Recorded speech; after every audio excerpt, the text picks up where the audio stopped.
మరి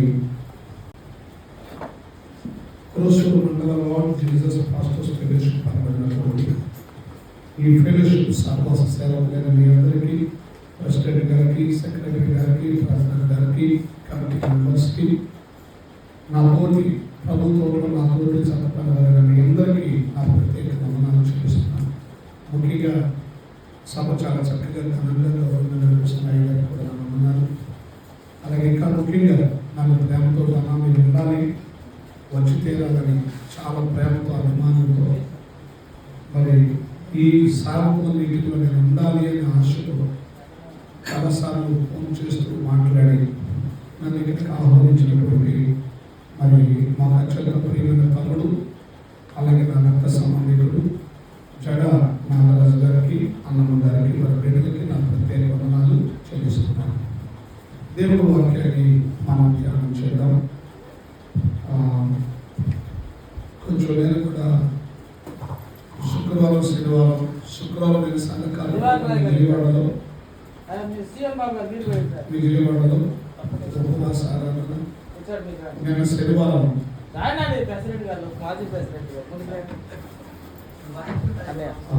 అంతకుముందు మన ప్రెసిడెంట్ ముందుకు రాడు మంచి పొజిషన్ ఉన్నప్పుడు పదవుల్లో మీరు ఎవరు కూర్చోవాలని చాలా సంతోషంగా బాబు గారు. అలాగే మరి శుక్రవారం విజయవాడ సంఘకాలంలో ఉన్నాను. అక్కడ ఉపవాస ప్రార్థన, మళ్ళీ నేను శనివారం నేను సంఘారాధనలు ఇవన్నీ చూసి అంటే ఈ వయసులో ఉపవాసం అంటే బాధపడ్డాను. గర్భకాలం అంటే ఫస్ట్ తీసుకున్నాం, ఇప్పుడు వెంటనే సరికి కూడా నేను పదహైదు ఉన్నాయి. వాస్తవంగా మీ మధ్య కూడా రావాల్సిన పరిస్థితి అయినా కూడా మాట కోసం తమ్ముడు గారికి మాట ఇచ్చాను, మాట పెట్టుకోవాలని ప్రయాసపడి రాత్రి విజయవాడ రావడం జరుగుతుంది. అలాగే ఈ రోజు నుంచి నేను మస్కట్ ప్రయాణంలో ఉండాలి. ఈరోజు తెల్లవారుజామున హైదరాబాద్ ఫ్లైట్ ఎక్కాలి. అయితే అది కూడా క్యాన్సిల్ చేసుకున్నాం. మన ఫ్లైట్ ఇన్సిడెంట్స్ బట్టి సేవకు ఆలోచించి ఇప్పుడు ఆనందాన్ని ఆలోచించాను. ఏదేమైనా నేను రాగంలో రాలేదని కూడా చెప్పలేని పరిస్థితులు ఉన్నప్పుడు గత 2 రోజుల క్రితం శనివారం తమ్ముడికి ఫోన్ చేసి నేను వస్తానని మీరు సిద్ధపడాలని చెప్పాను. ఇలా మీతో ఉండడం నాకు సంతోషం ఉంది. మరొకసారి కొంచెం నా శారీరక బలహీనతను బట్టి నేను నిదానించినా మీరు సంతృప్తి చెందాలని మీకు నేను మనం చేస్తున్నా. మైక్ లేకుండా మాట్లాడినా వదిలేసాను, మామూలుగా చెప్పాను లేకుండా. దగ్గర ఉన్నారు, వినపడుతుందిగా మాట అర్థం కాకుండా అది కన్ఫ్యూజ్ అయిపోయి అంటే స్పష్టంగా లేదు. కొన్ని ఆ బాక్స్ లోపల పెడితే ఎలా ఉంటుందో చూడండి. అది ఒకసారి చెప్పగలనుకుంటే మగుతులేమని చెప్పండి. హలో, మామూలుగా మీకు వినపడుతుంది కదా, జస్ట్ కొంచెం క్లారిటీగా ఉంటుంది. లేదంటే బాక్స్ ఇక్కడ ఎదురుంటే మీకు స్పష్టంగా కనపడేది. అంటే అది కూడా బాక్స్ క్లారిటీ లేదు. అది స్పీకర్స్ అయ్యి పెట్టి ఒకసారి ఆన్ చేసి చూడండి. ఇందా పెట్టి చూడండి.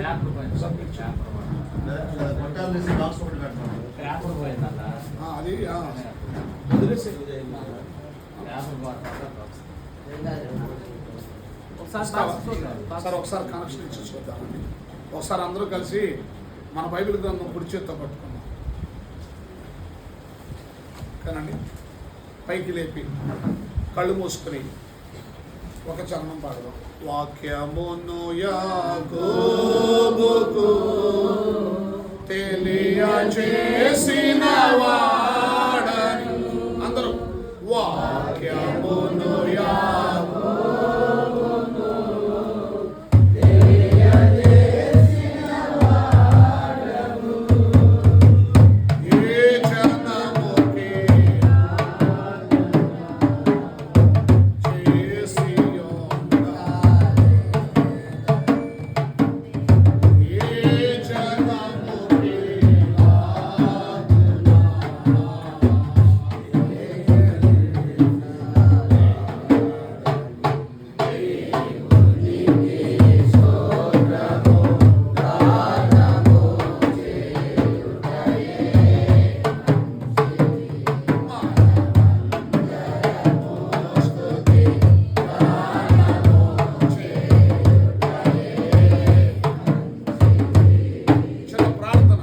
నాతో పాటు సేవలో నాకు సహకారిగా దేవుడు ఇచ్చిన నా భార్య పాస్టర్ గారు చిన్న ప్రార్థన చేస్తారు.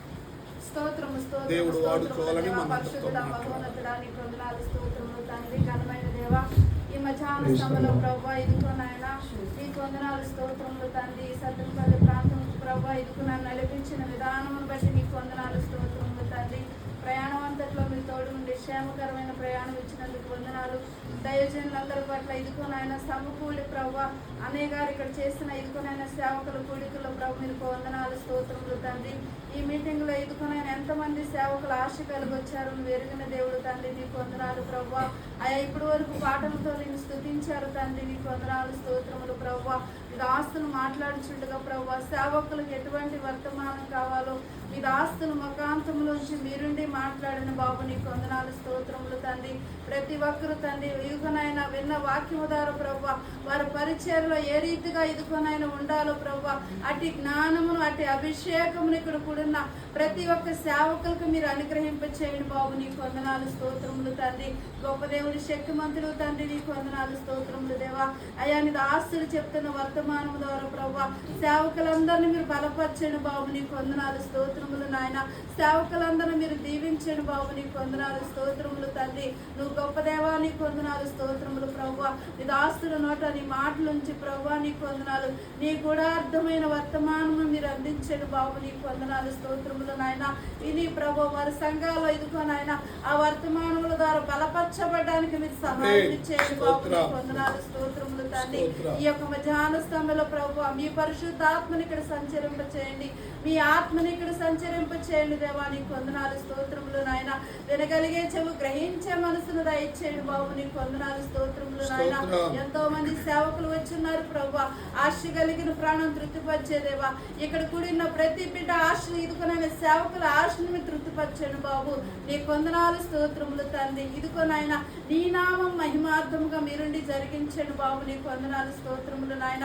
ఈ యొక్క సేవకుల కూడికంతట్లో మీరు తోడుగుండి వస్తున్న బిడ్డల ప్రయాణంలో కూడా మీరు తోడుగుండి ఇక్కడ కూడిన ప్రతి ఒక్కరిని మీరు బలపరిచి మీరు ఆఖరికి ఇదికునైనా ప్రతి ఒక్కరి సేవకుల బలముగా నీ యొక్క పరిచయలో బహుబలముగా వాడుకొని ఈ నామానికి మహిమకరముగా మీరు నిలబెట్టుకోమని యేసు నామమును అడిగి వేడుకుంటున్నాము తండ్రి.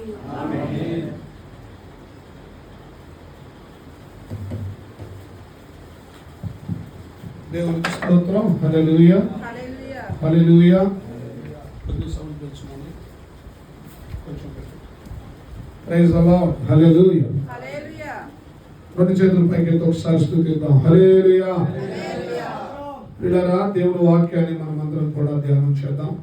కొరసూరు మండల లార్డ్ జీసస్ పాస్టర్స్ ఫెలోషిప్ యొక్క సహవాస సేవకులని మీ అందరికీ ప్రభు పేరుతో నా ప్రత్యేకమైనటువంటి వందనాలు చెల్లించుచున్నాను. పిల్లరా ఈరోజు మన అంశం సేవకుడు ఎలా ఉండాలి అనే ఒక అంశంపై దేవుని వాక్యం మనం వింటున్నాం. దైవజనులారా ముందుగా మీ అందరికి నన్ను ఏం చేయలేకపోతున్నాను మన్నించాలి.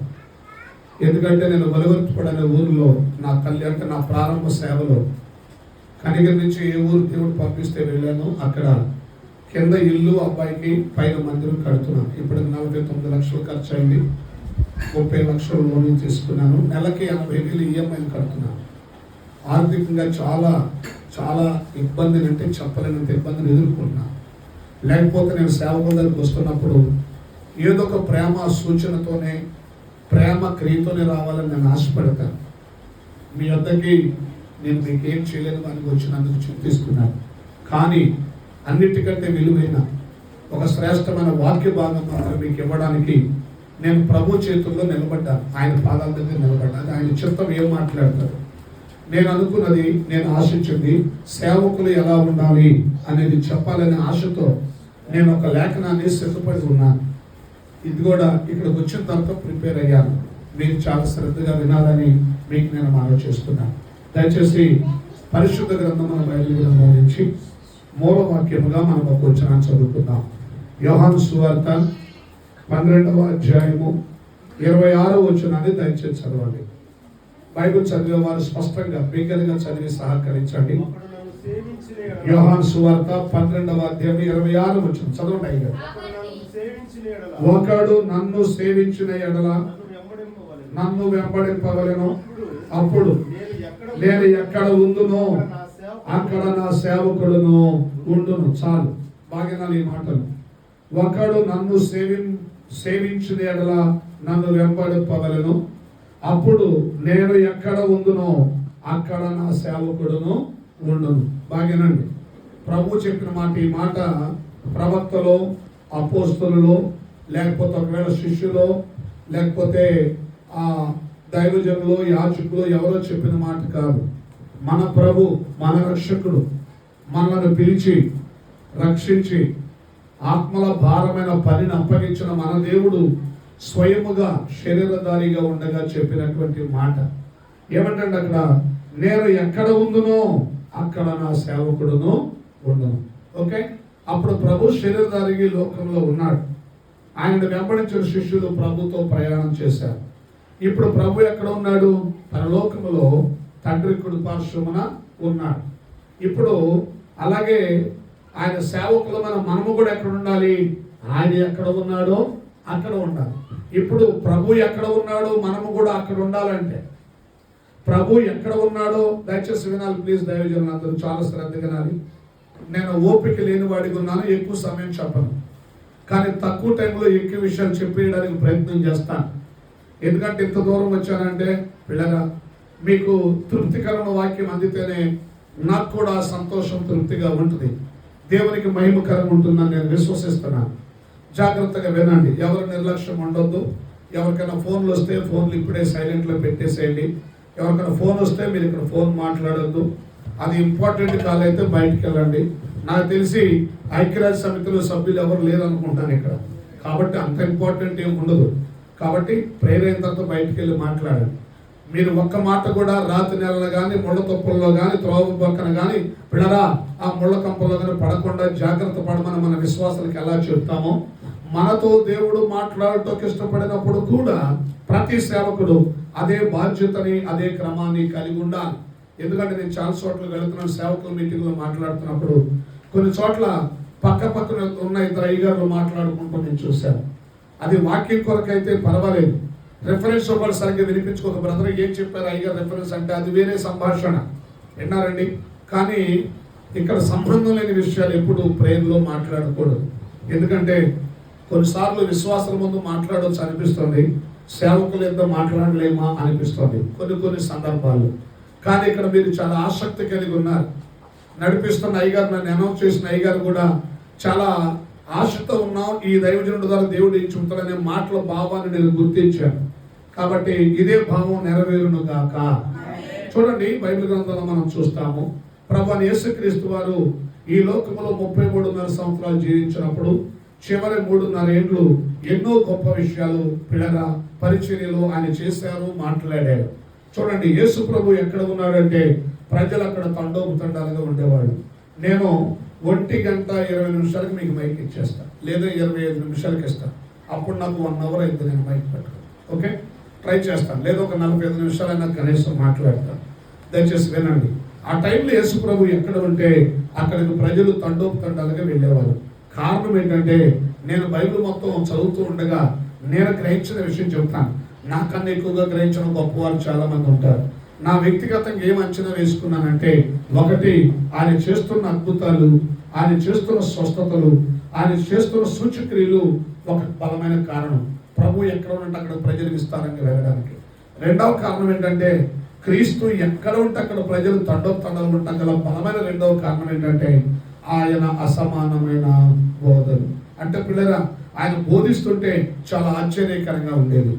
పిల్లల శాస్త్రులేమి, పరిసయ్యులేమి, ధర్మశాస్త్రోపదేశకులేమి, ప్రధాన యాజకులేమి ఆశ్చర్యపోతున్నారు.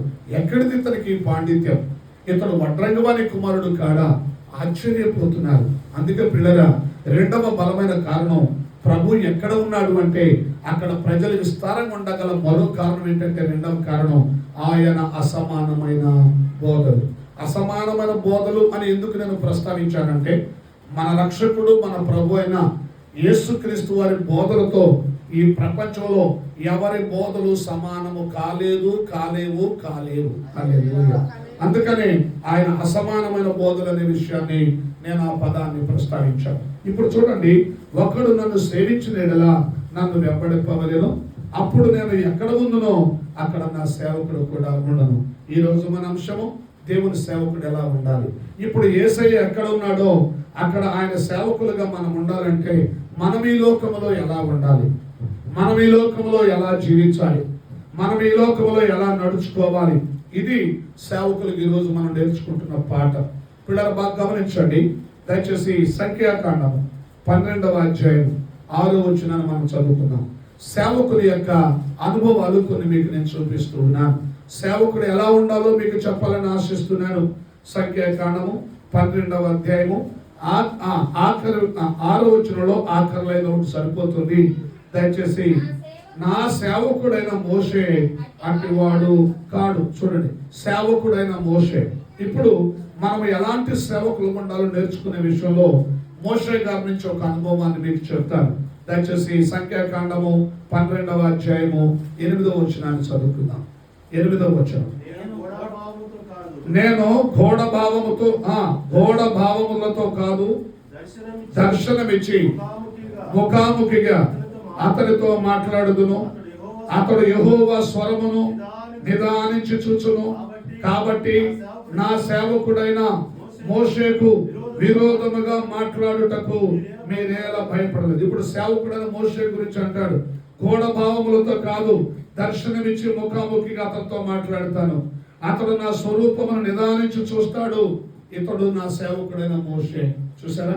ఒకటి పిల్లరా, ఎలాంటి సేవకులుగా మనం ఉండాలంటే పిల్లరా, ఒకటి మోషే ఏ విధముగా దేవునికి దగ్గరగా జీవించాడో, దేవునితో దగ్గర బంధాన్ని కలిగి ఉన్నాడో, తనను పిలిచిన దేవునితో, తనకు ఇశ్రాయేలు యూదులను రక్షించే బాధ్యత అప్పగించిన దేవునితో, ఎలాంటి దేవునితో సమీప బంధాన్ని కలిగి ఉన్నాడో అలాంటి సమీపమైన ఆత్మీయ బంధాన్ని దేవునితో మనం కలిగి ఉండాలి. ఒక మాట చెప్పాలంటే లోకానికి దూరంగా ఉంటూ దేవునికి ఎక్కువ దగ్గరగా మనం ఉండాలి, ప్రభుతో ఎక్కువ సమీపముగా మనం ఉండాలి. మోషే దేవునితో ఎక్కువ దగ్గర బంధాన్ని కలిగి ఉన్నాడు. ప్రభు అంటాడు అక్కడ, ఎంత అద్భుతంగా మాట్లాడి, నేను ఘోడ భావములతో కాదు దర్శనమిచ్చి ముఖాముఖిగా అతనితో నేను మాట్లాడతాను.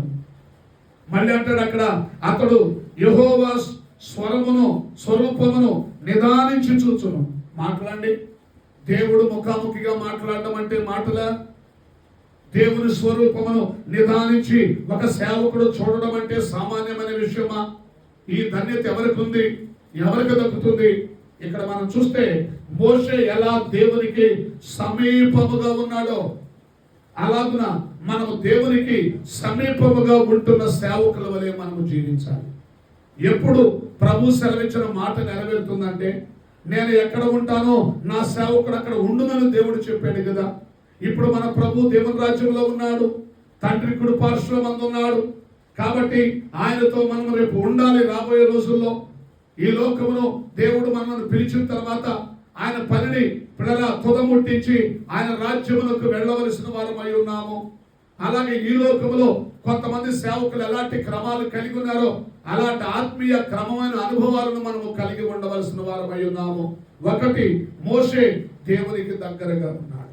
కాబట్టి మోషే అనబడిన సేవకుడు దేవునితో సమీపమైన బంధాన్ని కలిగి ఉన్నాడు కనుక మనము కూడా దేవునితో సమీప బంధాన్ని కలిగి ఉన్నట్లయితే పిల్లల మనం ఈ లోకంలో గొప్ప పరిచర్య చేస్తాం, విజయవంతమైన సేవ చేస్తాం, దేవునికి మహిమకరమైన సేవలో మనం అభివృద్ధి చెందగలుగుతాం. ఇంకో అనుభవం మీ ముందుకు నేను తీసుకుని వస్తాను. తర్వాత మనం చూస్తే 2వ దినవృత్తాంతముల గ్రంథము 6వ అధ్యాయము 19వ వచనాన్ని చదువుకుందాం.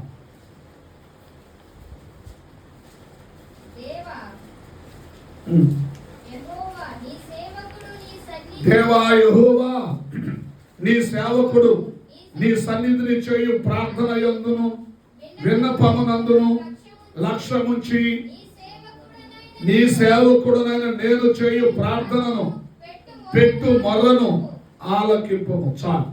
2వ అనుభవాన్ని మనం చూస్తే ఒక సేవకుడు ఎలా ఉండాలంటే అక్కడ అంటాడు, ఈ దేవా యెహోవా నీ సేవకుడు నీ సన్నిధిని చేయు ప్రార్థన అంటే ప్రార్థన అనుభవాన్ని అలా ఉంచండి. 2వ అనుభవం ఏం చెప్పాలనుకున్నానంటే దేవుని సన్నిధితో ఎక్కువ సంబంధాన్ని కలిగి ఉండాలి సేవకుడు. దేవునితో ఎక్కువ సంబంధం కలిగి ఉండాలండి. ఇవాళ చాలా మంది సేవకులు మందిరంలో ఎంత సమయం ఉన్నారో నాకు తెలీదు, హోటళ్ళ దగ్గర మాత్రం చాలా సమయం గడుపుతున్నారు. విన్నారండి? స్నేహితులతో కలిసి, తోటి సేవకులతో కలిపి సెంటర్లో చాలాసేపు నుంచి ఉంటున్నారు. ఏవేవో ఎక్కువ సంభాషణలు చేస్తున్నారు. మీకు ఖాళీ విరామం ఉంటే, ఒక సేవకుడితో తప్పనిసరైన దైవ పని అయితే తప్ప మీరు విరామ సమయాన్ని, మీకు దేవుడిచ్చే మంచి ఖాళీ సమయాన్ని సన్నిధిలో గడపడానికి ప్రయత్నించండి. మీరు దేవుని సన్నిధిలో గడిపితే మీరు ఇంకా గొప్ప పరిచయం చేసే దీవెనలు పొందుకుంటారు. ఆయన సన్నిధి మనకు గొప్ప పాఠములను నేర్పిస్తుంది. దేవుని సన్నిధిలోనే కదా సమూయేలుని దేవుని స్వరముతో పిలువబడినది ఒక బాలుడు. దేవుని పని కొరకు డెడికేషన్ చేయబడ్డాడు, అప్పగించబడ్డాడు, ప్రతిష్ఠించబడ్డాడు. చూడండి, రెండవదిగా మనం చూసినప్పుడు దేవుని సన్నిధితోటి దగ్గర బంధమును కలిగిన వారుగా మనము జీవించాలి. స్తోత్రం చెప్పండి అందరూ. దేవుని బిడ్డలారా, మనమందరం కూడా ఏమి నేర్చుకోవాలంటే ఆయన సన్నిధితో దగ్గర బంధాన్ని కలిగిన వారమై ఉండాలి. ఒకటి, దేవునితో దగ్గర బంధాన్ని కలిగి ఉండాలి మోషే వలె.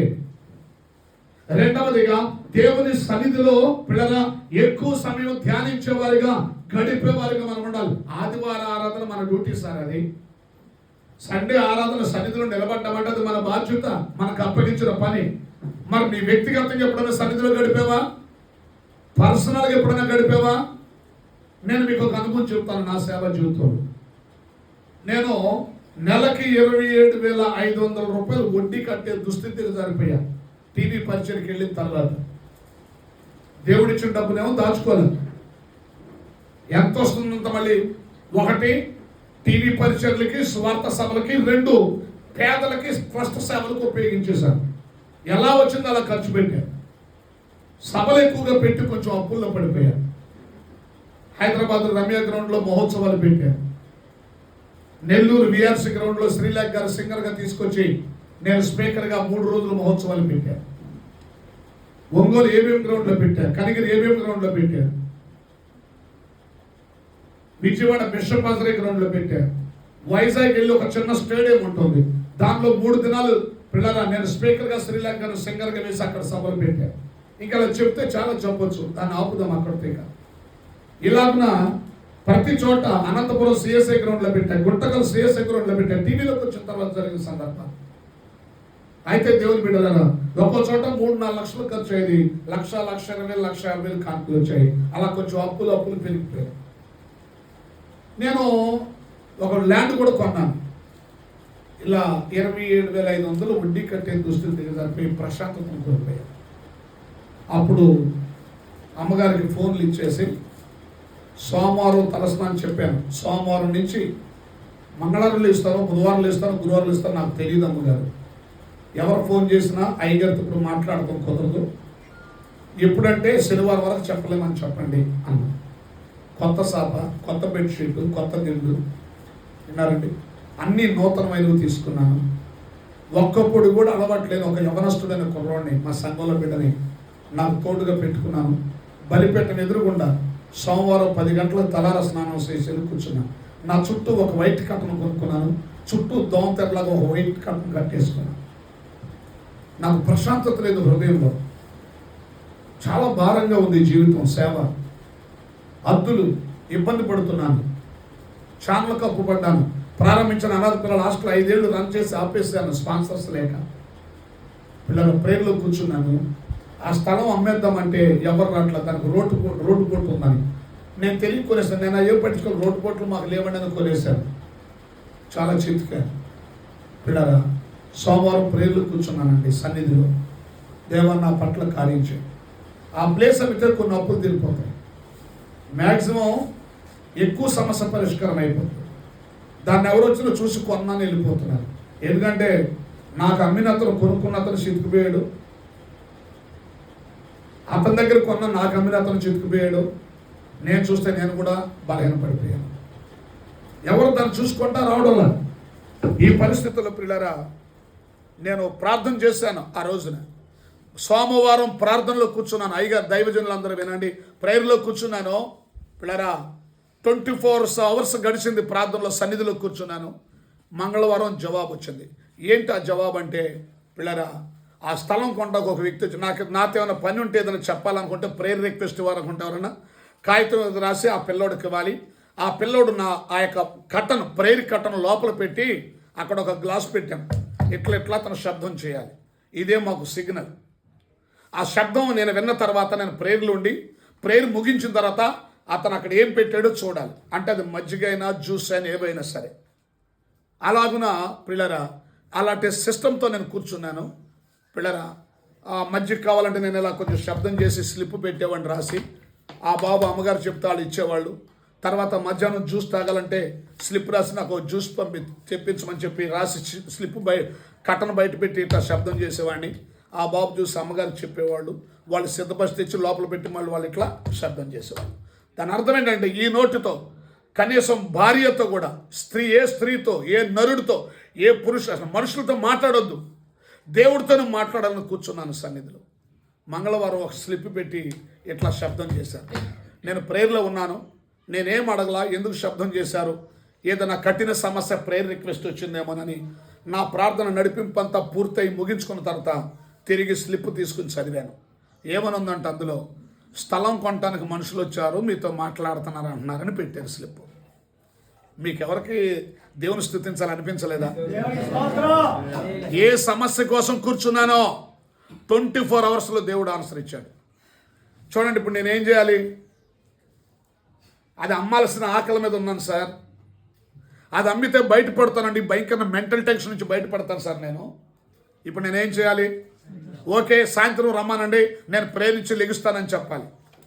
నేను ప్రార్థన చేసుకొని స్లిప్ రాసి పెడతానికి దాన్ని చదివిన తర్వాత ప్రార్థనలో ఉన్నా. ప్రేయర్లో ఉన్నప్పుడు నాకేం ప్రేరేపణ వచ్చిందంటే 24 గంటలు సన్నిధికి దగ్గరగా ఉంటే ఇంత అద్భుతం జరిగితే నేను ఈ వారం అంతా ఉంటే ఇంకెన్ని అద్భుతాలు చేస్తాడు నా దేవుడు. ఈ థాట్ నన్ను ప్రేరేపించి ఒత్తిడి చేసింది నా మనసుని. అప్పుడు నేను ఒక స్లిప్ రాసి బయట పెట్టాను. వారికి స్థలం కావాలంటే శనివారం మధ్యాహ్నం 3 గంటల తర్వాత శనివారం సాయంత్రం రమ్మానండి, అప్పుడు నేను మాట్లాడతానని చెప్పి స్లిప్ రాసి బయట పెట్టాను. వాళ్ళు రాకపోతే మళ్ళీ నేను సమస్య నుంచి బయటపడను సార్, నేను సమస్య నుంచి బయటపడలేను. ఇప్పుడు ఏం జరిగింది తెలుసా అండి? స్లిప్ రాసి బయట పెట్టాను, అయిపోయింది. శనివారం వరకు ప్రార్థనలో ఉన్నాను పిల్లరా.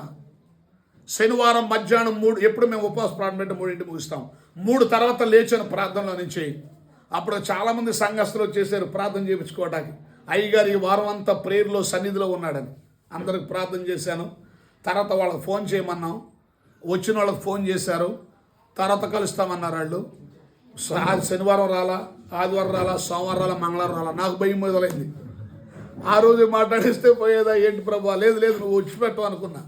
తర్వాత అతను మన రోజుల తర్వాత వచ్చారు. ఆ స్థలం బేరం పెట్టేసాం, అమ్మేసాం, బయటపడ్డాను. అప్పుల నుంచి బయటపడిపోయాను. చప్పట్లు కొట్టాలి చెప్పు. తప్పుగా అనుకోండి, ఎవరికైనా చప్పట్లు కొట్టే అనుభవం అయితే తప్పుగా అనుకోవద్దు. నా అనుభవం చెప్పాను, క్షమించండి. ఎందుకు ఈ విషయం మీతో చెప్తున్నానంటే పిల్లరా, ఒకటి సేవకుడు అనే వ్యక్తి దేవునికి దగ్గరగా ఉండాలి. రెండవదిగా సేవకుడు అనే ఒక దైవజనుడు, ఒక సేవకురాలమ్మా చూడండి, దేవుని సన్నిధికి సమీపముగా ఉండాలి. దేవునికి ఎంత దగ్గరగా ఒక దైవజనుడు దైవజనురాలు ఉంటారో వారంత గొప్ప దైవాశీర్వాదకరమైన సేవలో దీవించబడతారు. దేవుని సన్నిధికి ఎంత దగ్గరగా ఒక దైవజనుడు దైవజనురాలు ఉంటారో వారు అంత గొప్ప ఉన్నతమైన పరిచర్యను వారు చేయగలుగుతారు. దేవునికి మహిమ కలుగును గాక. ఇక 3వ అనుభవాన్ని మీ ముందుకు నేను తీసుకుని వస్తాను ప్రియులారా. 2వ దినవృత్తాంతముల గ్రంథము 6వ అధ్యాయము 19వ వచనాన్ని మళ్ళీ మనం చదువుకుందాం. 2వ దినవృత్తాంతముల గ్రంథము 6వ అధ్యాయము 19వ వచనం ప్లీజ్. దేవా యెహోవా, నీ సేవకుడు నీ సన్నిధిని చేయు ప్రార్థన యందును విన్నపమునందును లక్ష్యముంచి నీ సేవకుడునని నేను చేయు ప్రార్థనను పెట్టు మొర్రను ఆలకించుము. అందరూ ఒకసారి స్తోత్రం చెప్పండి. 3వదిగా మనం చూసినప్పుడు ప్రార్థనా జీవితాన్ని ఎక్కువగా కలిగి ఉండాలి దైవని సేవకుడు. విన్నారండి? ప్రార్థనా జీవితాన్ని కలిగి ఉండాలి. నువ్వు ఎంత ప్రార్థన అనుభవం కలిగి ఉంటావో అంత పరిచర్యను నీకు సరిహద్దులు విస్తరింపచేయడం ఒక ప్లాన్ రెడీ చేస్తూ ఉంటాడు దేవుడు. నువ్వు దేవునితో మాట్లాడే ఆ గొప్ప ప్రార్థన అనుభవాన్ని నువ్వు ఎంత సమయం గడుపుతూ ఉంటావో దేవుడు అన్ని నూతనాత్మలను నీ సంఘానికి పంపడానికి ఒక అద్భుతమైన ప్లాన్ని రెడీ చేస్తూ ఉంటాడు. నువ్వు ఎంత ఎక్కువ ప్రార్థన అనుభవం దేవుడితో ఉంటావో నీ కుటుంబ ఆర్థిక వ్యవస్థ, నీ పిల్లల భవిష్యత్తులో అన్ని అద్భుతాలు చేయడానికి దేవుడు తన కృపను నీకు చాలా దగ్గరగా చేస్తూ ఉంటాడు. మూడవదిగా పిల్లరా, సేవకుడు ఎలా ఉండాలి ఈ లోకంలో అంటే ఎక్కువ ప్రార్థనా జీవితాన్ని కలిగి ఉండాలి. మీకు తెలియని విషయాలు ఏం కాదు. డాక్టర్ అబ్రహం లింకన్ గారు, బిల్లీ గ్రహం గారు విన్నారండి, ఆయన పరిచర్లో అడిగారట, అయ్యా మీరు ఇంత గొప్ప ప్రపంచ సేవకుడయ్యారు, దీని వెనకున్న రహస్యం ఏంటంటే ఆయన చెప్పాడు 3 కారణాలు ఉన్నాయన్నారట. 3 అంటే ఏం చెప్తాడు అనుకున్నారు అందరూ. 1 ప్రార్థన, 2 ప్రార్థన, 3 ప్రార్థన అన్నాడట. ఎంత గొప్ప విషయం అంటే ఒక సేవకుడు ప్రార్థన అతన్ని చాలా గొప్ప ప్రభావితుడిగా మారుస్తుంది. ఒక సేవకుడు ప్రార్థన జీవితం అతనికి అర్థం కాని లేఖనాల యొక్క పరిశోధన జ్ఞానాన్ని పెంచుతుంది. ఒక సేవకురాలి యొక్క ప్రార్థన జీవితం ఒక గొప్ప ఆత్మల తల్లిగా ఆశీర్వదించబడడానికి హేతువు అవుతుంది. ఒక సేవకుడు సేవకురాలి యొక్క ఎక్కువ ప్రార్థన అనుభవం వారి పిల్లలు దారి తప్పిపోకుండా, సేవలో ముళ్ళుగా మారకుండా, సేవలో గొప్ప సహకారులుగా మారడానికి సహాయపడుతుంది. ఎంతమంది సేవకులు లేరంటే వాళ్ళు గొప్ప సేవ చేస్తుంటే పిల్లలు మూర్ఖంగా ఉండి లోకములో ఉండి సేవకుడు తల్లిదండ్రుల మీద తిరుగుబాటు చేసి చర్చికి వచ్చి అమ్మాయిని ప్రేమించి పెళ్లి చేసుకుంటా సత్తావా అని అయ్యగారులను ఇబ్బంది పెట్టి విన్నారండి. అయ్యగారు అమ్మగారు తల్లిదండ్రులు సేవ చేస్తుంటే వాడు ఫ్రెండ్స్తో బార్లకు వెళ్ళడం, సినిమాలకు వెళ్ళడం. ఏమయ్యా మీ నాన్నగారు ఎంతో గొప్ప, నువ్వేంటంటే నువ్వు మాకు చెప్పక్కర్లేదులే అని దూషిస్తూ విశ్వాసుల్ని. ఎంతమంది సేవకులు వేదన పడుతున్నారో మీకు తెలిసేవాళ్ళ? మీ కుటుంబాలు అలా లేరు. అందుకు నేను దేవుని స్తుతిస్తున్నాను. అందుకే నేను సేవలో ప్రార్థనలు ఎక్కువగా నా దేవుడిని ఏమడిగానంటే, నాకు 5 పిల్లలు, ప్రభువా నా 5 పిల్లలని ముందు రక్షించుకోవాలి, ఆ కృప నాకు ఇమ్మని అడిగా. 5 బిడ్డలను సేవ చేయమన్నా. 5 బిడ్డలకు నేను బాప్తీసం ఇచ్చాను. 5 బిడ్డలు వారి పరిచర్లోనే ఉన్నారు. హల్లెలూయా. ఎందుకు ఈ మాట చెప్తున్నాను తెలుసా అండి, మనము ఎంత గొప్ప సేవ చేసినా మన ఇంట్లో ఒక్క మూర్ఖుడు ఉంటే చాలు, ప్రశాంతతను మనం కోల్పోతాం. 10,000 మంది సభల్లో 2 గంటలన్నర మాట్లాడి పిల్లరా అందులో 5,000 మంది వాక్య ప్రకారం తీర్మానించుకున్న ఆనందం తింటుకు వచ్చిన తర్వాత ఒక మూర్ఖుడైన బిడ్డ వల్ల ఆ సంతోషాన్ని కోల్పోతాం. బ్రదర్ సిస్టర్, నా ప్రియమైన దేవుని సేవకులారా, ఒక సేవకుడు మూడవదిగా ఏ అనుభవంలోకి ఉండాలంటే ప్రార్థన అనుభవంలో ఉండాలి. నువ్వెంత ప్రార్థన జీవితం కలిగి ఉంటావో అంత విజయవంతమైన సేవలో నువ్వు ముందుకి వెళ్ళిపోతావు. అందుకే నేను ఎక్కడికి వెళ్ళినా కూడా పిల్లరా ఎక్కువగా ప్రార్థన అనే మాటని ఎక్కువ ప్రసంగాల్లో జతపరిచాను. నేను బిలీవర్స్కి బోధించినా దైవజనులకు బోధించినా కూడా ఈ ప్రార్థన అనే ఒక పదాన్ని ఎక్కువగా జతపరుస్తా. ఎందుకంటే ప్రార్థన మనకు ఊపిరి లాంటిదండి. ప్రార్థన మనకు ఒక జీవం లాంటిది. ప్రార్థన రోగికి ఔషధం ఎంత ముఖ్యమో సేవకుడికి ప్రార్థన అంతకంటే విలువైనది. దేవుని స్తోత్రం. హల్లెలూయా. అందుకే ప్రార్థన అనే పదాన్ని కలపడానికి నేను ప్రయత్నిస్తుంటా ప్రతి అంశంలో పిల్లరా. కాబట్టి నా ప్రియమైన దైవజనులారా, మూడవదిగా సేవకుడు ఎలా ఉండాలి ఈ లోకంలో చూస్తే, మూడవదిగా ప్రార్థన అనుభవాన్ని కలిగి ఉండాలి, ప్రార్థనా జీవితాన్ని కలిగి ఉండాలి. 4వ అనుభవం మీ ముందుకు నేను తీసుకొస్తాను. చూడండి, 2వ దినవృత్తాంతముల గ్రంథము 6వ అధ్యాయము 21వ వచనం చదువుకుందాం. 6వ అధ్యాయము 21వ వచనం. నీ సేవకుడును నీ జనులైన ఇశ్రాయేలీయులను ఈ స్థలము తట్టు తిరిగి చేయబోవు ప్రార్థనలను చాలు నీవు ఆలకించుము. ఎవరెవరంటే ఇప్పుడు ప్రార్థన చేసేది ఇక్కడ నీ సేవకుడు నీ జనులైన ఇశ్రాయేలీయులు అంటే ఎవరు? సంఘం. బాగినాలమ్మా, సంఘం. 4వదిగా మనం చూసినప్పుడు సేవకుడు సేవకురాలు మాత్రమే ఎంత ప్రార్థనా పరులై ఉన్నా మన సంఘానికి వచ్చే ప్రజల్ని ప్రార్థనా పరులుగా తీర్చిదిద్దకపోతే నీ ప్రార్థనా ఫలాన్ని నువ్వు తృప్తికరంగా చూడలేవు. అందుకే మనం ఏం చేయాలంటే, దేవుడు మనకిచ్చిన చిన్న మంది అవ్వచ్చు, పెద్ద మంది అవ్వచ్చు, ఒక్కొక్కరితో ఒక్కొక్క దర్శనం. మీరు మనకు పెద్ద సంఘం లేదని బాధపడద్దు. చిన్న సంఘం అయినా, నీ మంద చిన్నదైనా కానీ నీ సంఘంలోని విశ్వాసులు ఉన్నారే, ఆనాటి ఇశ్రాయేలులకు నేటి విశ్వాసులు సాదృశ్యంగా ఉన్నారు. నేటి విశ్వాసుల సంఘానికి ఇశ్రాయేలులు సాదృశ్యంగా ఉన్నారు. ఆనాడు సేవకుడే కాదు, ఇశ్రాయేలులు కూడా ప్రార్థన చేస్తున్నారు. అంటే మన సంఘములను మనము గొప్ప ప్రార్థనా యోధులైన సంఘ బిడ్డలుగా తయారు చేయాలి. హల్లెలూయా. ఏదో 4 మాటలు చెప్పేసి కానుక పట్టేసి విన్నారండి ఇంటికి వెళ్ళిపోయేది కాదు సేవ. పరిచర్య అంటే నాకు కూడా 100 మందిని సంపాదించుకున్నాను అనుకునేది కాదు. 100 మందిలో ఎంతమంది మోకాళ్ళ వీరులు ఉన్నారు? నీ 100 మంది సంఘములో ఎంతమంది ఉపవాస ప్రార్థన వీరులు ఉన్నారు? నీ 10 మంది సంఘములో ఎంతమంది తెల్లవారుజాము 4 గంటలేసి ఏడ్చి మొరపెట్టే ప్రార్థన వీరులు ఉన్నారు? ఆ లెక్కలను మనం కలిగి ఉండాలి. ఆ యొక్క లెక్కలను నువ్వు కలిగి ఉండాలి. అందుకే 4వ అనుభవం, సేవకుడు తనకు దేవుడు అప్పగించిన సంఘాన్ని ప్రార్థన అనుభవంలో నలగొట్టాలి. ఉపవాస ప్రార్థన పెట్టాలి. కనీసం నెలకు ఒకసారైనా, లేదు వారం. నాకు విజయవాడ సొంత మందిరం లేదు, హోటల్ అయినా నెలకొక్కసారి అద్దెకట్లకి నెలకొక్క శుక్రవారం ఉపవాస ప్రార్థన పెడుతున్నాను. మాకు సొంత మందిరం ఉన్న చోట ప్రతి శనివారం ఉపవాస ప్రార్థన, అది వేరే విషయం. ఖచ్చితంగా ఉపవాస ప్రార్థన ఉండాలి. ఉపవాస ప్రార్థనలో సంఘాన్ని నలుగొట్టాలి, నలుగొడతాం అంటే వాళ్ళని ఇంకో రకంగా నేను చెప్పట్లా, ప్రార్థనా పరులుగా తయారు చేయాలి వాళ్ళని మనం. ఇంకో మాట చెప్పనండి, నీ సంఘంలో ప్రార్థన వీరులుంటే, నీ సంఘానుడు గొప్ప ప్రార్థన యోధులుగా తయారు చేసుకుంటే నీ జీవితంలో గొప్ప అద్భుతాలు జరుగుతాయి. సంఘంలోనే కాదు, సేవకుడు కుటుంబంలో కూడా అద్భుతాలు జరుగుతాయి. తెలుసా, మన చుట్టూ ప్రార్థన చేసేవాళ్ళు ఎక్కువ ఉండాలి. అందుకే ఎగ్జాంపుల్గా మీ అందరికి బాగా తెలిసిన ఒక సందర్భం గుర్తు చేస్తాను. అపోస్తుల కార్యాల గ్రంథం 12వ అధ్యాయం 5వ వచనం చదవండి. అపోస్తుల కార్యాల గ్రంథము 12వ అధ్యాయం 5వ వచనం. 12:5. పేతురు చెరసాలలో ఉంచబడెను. సంఘమైతే అతని కొరకు అత్యాసక్తితో దేవునికి ప్రార్థన చేయుచుండెను. చూసారా, ఎవరండి సేవకుడి కోసం ప్రార్థన చేస్తోంది? సంఘం. సేవకుడు ఎక్కడున్నాడు? శ్రమలో ఉన్నాడు. సేవకుడు ఎక్కడున్నాడు?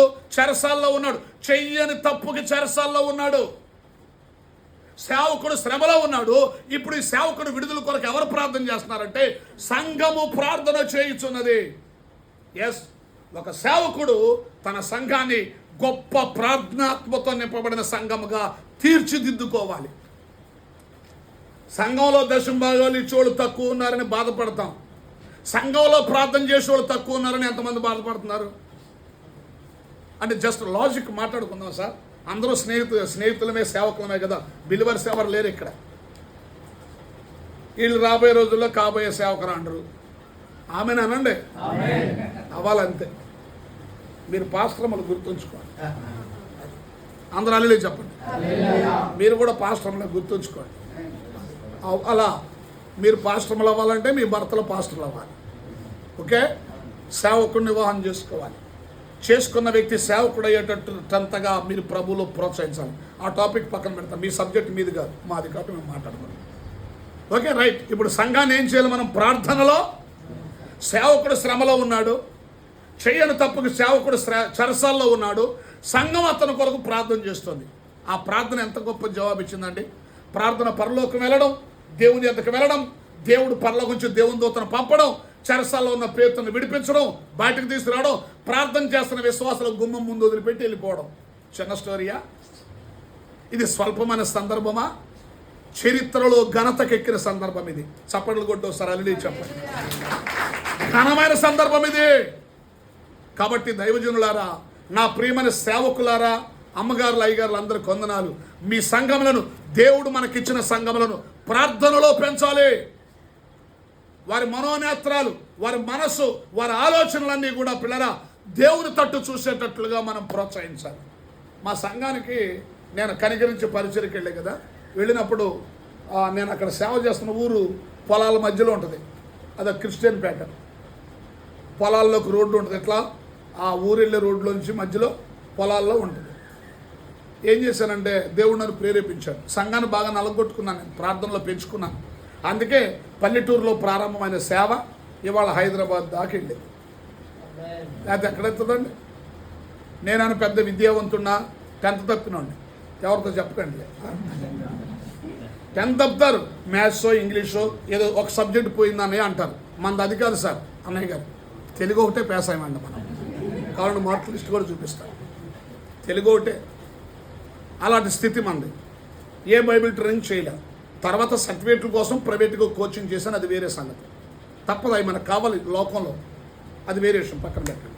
మరి దేవుడు వాళ్ళ ఒక చిన్న గ్రామంలో ప్రారంభమైన హోలీ చర్చి, యోధా గోత్ర సింహగర్జన అనే హోలీ చర్చి సంఘాన్ని హైదరాబాద్ వరకు తీసుకెళ్ళాడు.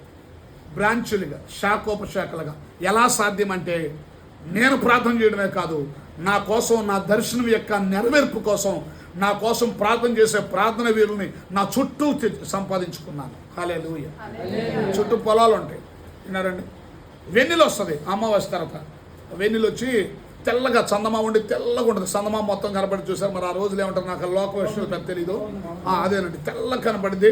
అసలు ట్యూబ్ లైట్ వేసినంత తెల్లగా ఉంటాయి మన స్థలం అంతా. ఆ రోజుల్లో ప్లాన్ చేసుకునేవాడిని. అప్పుడు పొలాలు వేసాకాలం ఏది ఊడుపులు, కోతలు, మినపతిత్తలు నడిపి పొలాలు ఖాళీగా ఉంటాయి. ఇళ్ల ముందున్న పొలాల్లోకి తీసుకెళ్ళిపోయి అందరినీ అమ్మా రేపు ఏకాంత ప్రార్థన అని చెప్పేవాడిని. ఆదివారం విన్నారండి. ఆ నైటు 7 నుంచి పల్లెటూరు కదండి, మళ్ళీ పొద్దుపోయేదాకుంటూ భయపడతారండి. ఒక 10 గంటల వరకు 3 hours ఏకాంత ప్రార్థన చేయించేవాడిని.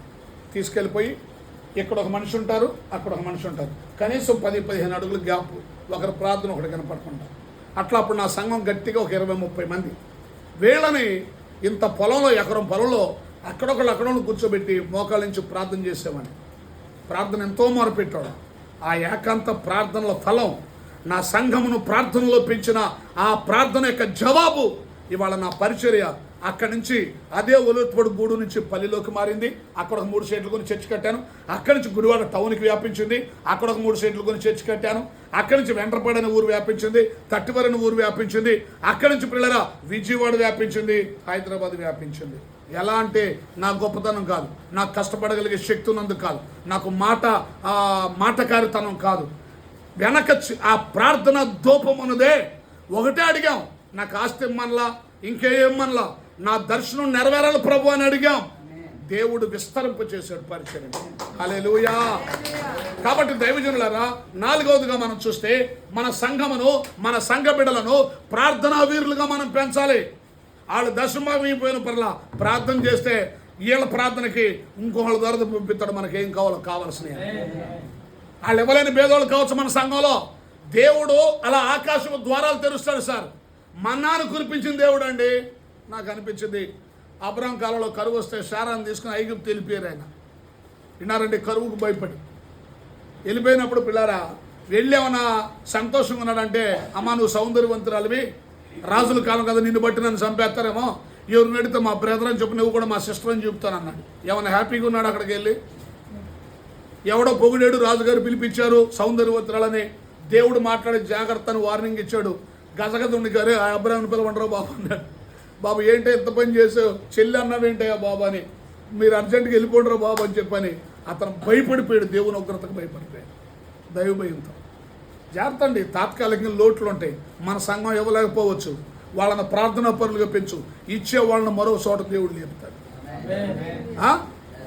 నీ ఊర్లో నిన్ను తిట్టాడే, అతను వచ్చి ఒక 5,000 పెట్టి ప్రార్థన చేయ బాబు అంటాడు. అలా నా లైఫ్లో జరిగింది. నన్ను దూషించిన వాళ్ళు నాకు సహాయం చేశారు. దూషించిన తర్వాత నేను వాళ్ళని ద్వేషించలా, వాళ్ళ కోసం ప్రార్థన చేశాను. బ్రదర్ బాధ ఉంటుంది. ఏంటి ఇతను దుష్టుడిలాగా ఉన్నాడు, సైతన్యుడిలాగా వెనకపడ్డాడు, నా వెనకాల నేను ఏమనలేదు. బాధ ఉంటుంది మనిషికి. జాన్ రాజు అనే మనిషికి బాధ ఉంటుంది, జాన్ రాజు అనే సేవకుడికి బాధ ఉండదు. హల్లెలూయా. అతని మీద ప్రేమ ఉంటుంది, అతను మారాలనే వేదన ఉంటుంది సేవకుడికి. సో 4వదిగా మనం ఏం చేయాలంటే మన సంఘ బిడ్డలను ప్రార్థనా యోధులుగా, ప్రార్థనా పరులుగా మనం పెంచుకోవాలి. వాళ్ళ ప్రార్థన మన శ్రమల్లో సహకారంగా ఉంటుంది. వాళ్ళ ప్రార్థన మన కరువులో సమృద్ధిని తెచ్చిపెట్టింది. వాళ్ళ ప్రార్థన మన కుటుంబ అశాంతి అలజడిలో ఆనందాన్ని, ఐక్యతను, స్తుతులతో కూడిన సంతోషాన్ని అనుగ్రహించింది. అందుకు హేతువైంది మన భక్తుల యొక్క, మన విశ్వాసుల యొక్క ప్రార్థన. కాబట్టి మనం ప్రార్థన చేయడమే కాదు, మన యొద్దకు వచ్చే విశ్వాసులను గొప్ప ప్రార్థనా పరులుగా మీరు పెంచాలి. జాగ్రత్త. ఎవరిని ప్రార్థన చేయలేని ఉంటే తొందరపడి తోలనాడకండి. విన్నారండి, ఇవాళ ప్రార్థన చేయలేని వాళ్ళే రేపు నీకంటే ఎక్కువ ప్రార్థన చేసే వాళ్ళు అవుతారు. ఓపికతో ఎదురు చూడండి, ప్రేమతో వారిని చక్కగా అట్లా లాలిస్తూ మాట్లాడండి. అమ్మా ప్రార్థన చేయ, నువ్వు వాక్యం కోసం అన్నావు, ఆమె అందరూ కళ్ళు మూసారు. కళ్ళు తెరిచి అయ్యారండి నాకు నడవట్లా అన్ననుకో, రోడ్ల మీద బాగా పరిగెత్తావు అన్నావనుకో, గుడి వదిలి వెళ్ళిపోద్ది. మనకు కొద్దిగా బీపీ ఎక్కువ, మనకు కొంచెం కోపం ఎక్కువైపోతుంది అయ్యగారికి. మీరు కాదు, కొన్ని చోట్ల మీరు మంచోడు, మీకు కోపం లేదు. విశ్వాసంలో ఏం మాట్లాడాలో అర్థం కావట్లా. ఈ మధ్య ఒక ఆయన అన్నాడంట, దానికోసం ఇప్పుడు పెద్ద యూట్యూబ్లో అలరైపోతుంది. వద్దండి, ప్రేమతో జయించండి సార్. శత్రువును కూడా ప్రేమతో జయించు. నిన్ను నమ్మి ఈ దైవజనుడు దేవుడు ఎన్నుకున్నాడు, ఆ దైవజనుడు నేను గొప్పగా పెరుగుతున్న ఆశతో వచ్చిన వాళ్ళని ఎందుకంటే మీరు దూషించొద్దు, తొందరపడొద్దు, మాట అనొద్దు, వాక్యంతో గద్దించు, తర్వాత మళ్ళీ ప్రేమించు. కొడుకును కొడతారు చదవకపోతే, కొట్టిన తర్వాత ఏం చేస్తారండి? నాన్న కొట్టాడండి, అమ్మ ఏం చేద్ది? అమ్మ ఎత్తుకుని ఈసారి బడుమ అనుభవం నాన్న, నీ మంచిగా డాడీ చెప్పాడంట. అట్లాగే అయ్యగారు కోపడితే అమ్మగారు ఏం చేయాలి? తనతో అదే. ఇప్పుడు అయ్యగారు సీరియస్గా వాక్యం చెప్పేసి వెళ్ళిపోతాడు, ఒకళ్ళు మానేస్తారు, అమ్మగారు ఇద్దరు విశ్వాసం తీసుకెళ్ళి అమ్మ అయ్యగారు నిన్ను అనలేదురా, వాక్యం చెప్పాడు రా అమ్మ అని బదిలో తెచ్చుకోవాలా. అమ్మగారు డ్యూటీ అదే. నువ్వే తిట్టావు, నువ్వేళ్ళు తెచ్చుకుంటే ఎట్ట కుదిరిద్దమ్మా? కుదరదు. అమ్మగా నువ్వు లాలించాలి తప్ప తలిగిన వాళ్ళందరినీ, అది మీ డ్యూటీ. కాబట్టి దేవుని బిడలారా, మన సంఘ విశ్వాసులు కూడా ప్రేర్ చేయలేని వాళ్ళన్నా బాధపడద్దు. ఒకరోజు వాళ్ళు మనకంటే గొప్ప ప్రార్థనా పౌరులు అవుతారనే ఒక నిరీక్షణతో, విశ్వాసంతో ఎదురు చూద్దాం, వాళ్ళని ప్రోత్సహించుకుందాం. తొందరపడి వాళ్ళని ఎందుకు మా 10 ఏళ్ళైంది నీ బాప్తిసం, నీ ముఖానికి చిన్న ప్రార్థన చేయలేకపోతున్నావు, బొడబడొచ్చి మునిగేసావు నా దగ్గర, వాక్యం కోసం చేయలేవు, కుటుంబ చేయలేవు, ఎలా చాలుగాని అన్నావంటే వాళ్ళు చాలా నొచ్చుకుంటారు. ఖచ్చితంగా వాళ్ళు మారుతారు. వాళ్ళకు ఒకరోజు పడుదల వచ్చింది, మనకంటే ఎక్కువ ప్రార్థన చేస్తారు. నువ్వు ఆ నిరీక్షణ కలిగి ఉండంతే. అందరిని ప్రేమించు, తొందరపడొద్దు. చందాలు ఇవ్వలేని వాళ్ళని ఏమనొద్దు, ప్రార్థన చేయలేని వాళ్ళని ఏమనొద్దు. నెలకోసారి బలార్థనకు వచ్చే బలార్థన భక్తులు ఎక్కువేరి అంచకాలంలో. నువ్వు బలార్థన భక్తులు వేళ పెద్ద మాట్లాడవు కానీ అనొద్దు, సలహాలు ఇవ్వక అనొద్దు. అందరినీ జాగ్రత్తగా చాలా బ్యాలెన్స్గా నడిపించుకోండి. ప్రభు అప్పగించిన వారిలో నేను ఒక్కడిని కూడా పోగొట్టుకోలేదు అనేటటువంటి విధంగా వాక్య నెరవేర్పుగా మీ పరిచర్లను మీరు కాపాడుకోండి. ఇదే టైంలో వారిని ప్రార్థనా వీరులుగా తయారు చేయాలి. నెంబర్ 4. ఇప్పటికి ఎన్ని మాటలు చెప్పానండి? చూసి కాపీ కొట్టండి సార్, చూపిస్తున్నా ఏళ్ళు ఎన్ని మాటలు చెప్పానండి. ఒకటి, సేవకుడు ఎలా ఉండాలి ఈ లోకంలో? దేవునితో దగ్గర బంధం కలిగి ఉండాలి. రెండవదిగా వెరీ గుడ్. రెండవదిగా ఎలా ఉండాలి? దేవుని సన్నిధితో ఎక్కువ సమీప బంధం కలిగి ఉండాలి. మూడవదిగా ఎలా ఉండాలి? ప్రార్థనా వీరుడై ఉండాలి. నాలుగవదిగా ఎలా ఉండాలి? తన సంఘాన్ని కూడా ప్రార్థనా వీరులుగా తయారు చేయాలి. నువ్వు ప్రార్థనలో నలగొడతలేదనుకో, ఎవరైనా హోల్ పోస్ట్ చేస్తారు, ఆగస్టు 15 ప్రార్థనా వీరుల సమావేశం అని. మీ విశ్వాసకి అలాగే 70 కిలోమీటర్ల దూరం, అయినా వెళ్ళిపోద్ది ఆటో ఎక్కి, బస్సు ఎక్కి. ఎందుకని? నువ్వు నలగొడతలే. ఇక్కడ అల్లాలు వాల్ పోస్ట్ చూసి వెళ్ళిపోతున్నారు ఈ మధ్య విశ్వాసులు. ఈ గుడి పనికి రాట్లా. నువ్వెన్నంటే ఏం ప్రయోజనం? నువ్వు నలగొట్టాడు కానీ వెళ్తారు లేదు చూడు, ఎక్కడికి వెళ్ళరాళ్ళు. ప్రార్థనా వీరులు వాల్ పోస్ట్ చూసి వెళ్ళరు, మహోత్సవాలు వాల్ పోస్ట్ చూసి వెళ్ళరు. ఎందుకని? ఇక్కడ నువ్వు సరి అయిన ఆత్మీయ పెంపకాన్ని పెంచుతున్నావు. ఒక పూట కూటి కోసం జాస్త్రాన్ని నమ్ముకునే భ్రష్టులు ఎవరిని ఉంటే వాళ్ళు ఎక్కడ టిఫిన్ పెడితే ప్రార్థన అయిన తర్వాత ఎక్కడ భోజనం పెడితే అక్కడికి వెళ్ళిపోతారు, ఎక్కడ కేక్ ఇస్తే సమాధి పెట్టితే అక్కడికి వెళ్ళిపోతారు. ఇక వాళ్ళు మనం ఏం చేయలేం. నువ్వు జాగ్రత్త పెంచుకో. నీకు నమ్మకమైన గొర్రెలు ఎప్పుడు నీకు నమ్మకంగానే ఉంటాయి. దేవుడు స్తోత్రాలు. నేను ఎవరి మీద అసూయతో చెప్పట్లా. నో. అసలు చర్చిలు ఎవరు పథకాలు పెట్టకూడదు సార్. పథకాలు పెట్టాల్సింది గవర్నమెంట్. పథకాలు పెట్టాల్సింది ఎవరండి? ఎందుకని? మన ట్యాక్సులు తీసుకుంటున్నారు కనుక మనకు మనకంటే పేదవాళ్ళకి పథకాలు ఇవ్వాలి. చర్చిలో నీకు ₹1,00,000 ఇచ్చి నువ్వు పథకాలు పెట్టకూడదు. కానీ నీ చర్చిలో ఒక అపాయాలు ఉంటే వెళ్ళిపోయి కాముగా రెండో విశ్వాసం తెలియకుండా ఒక 10,000 ఇచ్చామా, మీకు కష్టం ప్రార్థన చేసి ఒక 10,000 ఇచ్చి రావాలి. అది చాలా సీక్రెట్గా జరగాలి. లేదనుకో అందరి ముందు గొప్పగా మన సంఘంలో ఒకళ్ళు కష్టాల్లో ఉన్నారు, ఇల్లు అమ్మేసుకుంటున్నారు, 10,000 వాళ్ళు ప్రేమ వచ్చి ఒక కవర్ సంఘం ముందు ఇచ్చి ఫోటో తీసుకున్నాం అనుకో, రెండోసారి ఇంకోళ్ళు వచ్చి అమ్మకపోయిన అయ్యగారు మా ఇల్లు అమ్మేద్దాం అనుకుంటామని చెప్తారు నీతో. వాళ్ళకు కూడా 10,000 ఇస్తావు కాబట్టి చేసే ఎప్పుడు సైలెంట్గా చేయండి. నేను చేసి నీ ఫేస్బుక్లో పెడతా. ఎందుకని? నాకు స్పాన్సర్స్ కావాలి కాబట్టి, నేను ఇంకా సేవ చేయాలి కాబట్టి. నేను నా సంఘంలో వాళ్ళకే చేయను, అందరికి సేవ చేసుకుంటున్నా. ఇప్పుడు నా పరిస్థితి బాగోక ఏం చేయలేకపోతున్నా, అయినా దేవుడు చేపిస్తాడని నేను నమ్ముతున్నా. స్తోత్రం చెప్పండి. సంఘాన్ని 4వదిగా ప్రార్థనా వీరులుగా తయారు చేసుకోండి. వాళ్ళ ప్రార్థన నీకు ఆస్తి, నీకు ఐశ్వర్యం, నీకు ఆత్మీయ సంపద, ఆత్మల సంపద, గొప్ప దేవాలయం, గొప్ప పరిచర్య, ఘనమైన మహోత్సవాల సేవ, అనేక ఆత్మలకు బాప్తీసాలు ఇచ్చే పరిచర్య. నీ సంఘంలో ప్రార్థనా వీరులు ఉండాలి. ఒకసారి నేను మీటింగ్కి వెళ్ళాను బ్రదరు. జీతం ఇచ్చిన డ్రైవర్ని పెట్టుకోలేనండి నేను.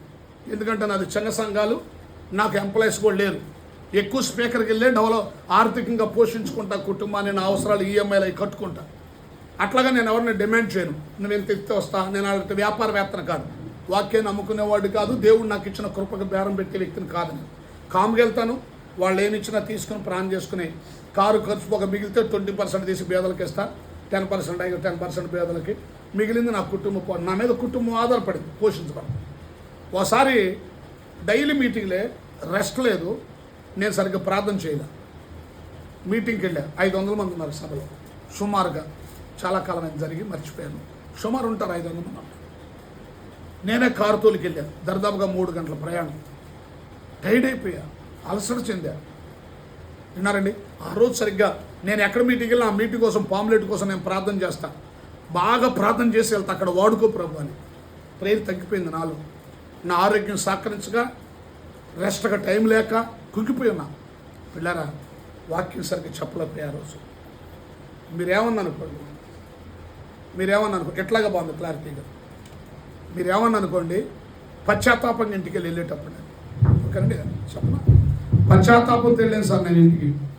ఎందుకు చెప్పలేకపోయా, ఎందుకు నేను అంత ఉజ్జీవ నడిపింపుకి వెళ్ళలేకపోయా, నా దేహం ఎందుకు నన్ను వెనక్కి లాగింది, నేను ఎందుకు కురిగిపోయాను, బాధపడ్డాను. విన్నారండి?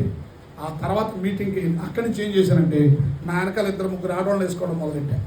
అమ్మగారిని, ఇంకొక ఆమెని అట్లా అమ్మగారు బాగా ప్రేర్ చేసేవాడు. నేను స్టేజ్ ఎక్క ముందు అయ్యగారు చెప్పినట్టు సాపలు తెమ్మని స్టేజ్ వెనకాల వేయించి వీళ్ళని అక్కడ మోకాళ్ళు వేయమన్నా. బ్రదర్ ఆ రోజు వాడుకున్నాడంటే దేవుడు. నేను ప్రసంగం మొదలెట్టిన మోకరించమని, నేను అయిపోయేదాకా మీరు లేకొద్దన్నా. వాళ్ళు అక్కడ ప్రార్థన చేస్తున్నారు, నేను ఇక్కడ ప్రసంగం చేస్తున్నా.